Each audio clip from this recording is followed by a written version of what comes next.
I was looking the other day and I thought about there's three different types of people, or Christians, whichever way you want to look at it. There's a egg person, egg Christian. There's a carrot Christian, and there's a coffee bean Christian. And everybody always, when I bring it up, looks at me like, what the heck are you talking about? But when you look about the egg Christian, so let's say I have this pot of boiling water, which is our culture. Many of us know our culture is all jacked up right now. Things are all crazy, but our culture a lot of times affects us. So we have this pot of boiling water, right? And we're gonna take this egg that's actually full of life. It can produce life, right? It can produce a little chick. And so we put it into that water and it becomes hard. Kind of like we are when things go wrong in our lives or when things get tough. We get hard-hearted towards the things of God, towards other people, towards different things like that. And the reason is because we've let our culture affect us. And that is not the way that we should do it. There's a guy in the scripture, Judas, he kind of had the same thing happen to him. Once he was Jesus's right-hand man, actually he kept the money, which was, I'm going to give my money to somebody, I'm going to trust them. And he got mad because in the middle of this party, this lady comes in, she starts pouring all this expensive perfume on everybody. And he got mad and said, man, we could be using that money for the poor. And Jesus reprimanded him in front of everybody. And from that moment on, he was perfect to be used to sell out Jesus when they were in the garden. So then we have the same culture, this pot of boiling water. We have this carrot. Carrot is full of nutrients. It's full of life. It actually is good for you when you eat it.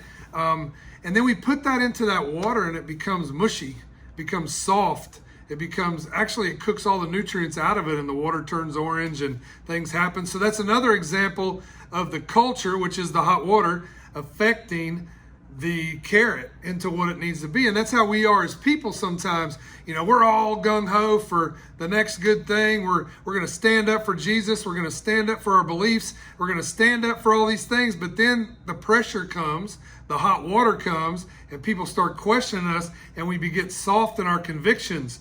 We don't really believe what we said earlier when things were going good. We now become soft, and we've let our culture again dictate how we act and what we do. So then you have this little coffee bean, which, at first the coffee bean is really useless. It's not really made for coffee. It's actually really hard green, almost like a bean. It is a bean, it's a coffee bean, but almost like a pea, and it's really hard.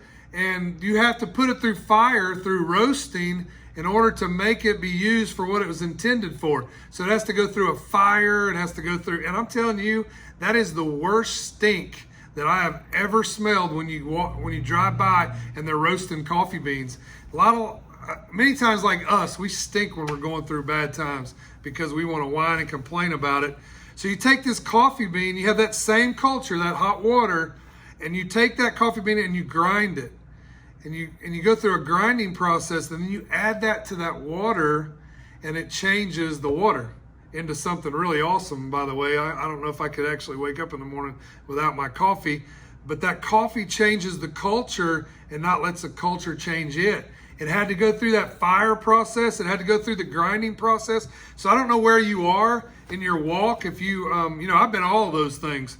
I've been a hard-hearted person when bad things happen in my life and things that weren't fair. And then I've been this soft, convicted, had really soft convictions when things got tough. And I thought, man, why do I stand up for this stuff? Why do I believe in this stuff? It really hasn't get me any further. And I start questioning those things and getting soft. And there's times where I have changed the world and I have changed my culture by being around people. So we have to choose every day. Do I want to be that egg? Do I want to be that carrot, or do I want to be that coffee bean? And that's really your choice. And no one's going to force you to do anything. So choose today to be a coffee bean and change your culture.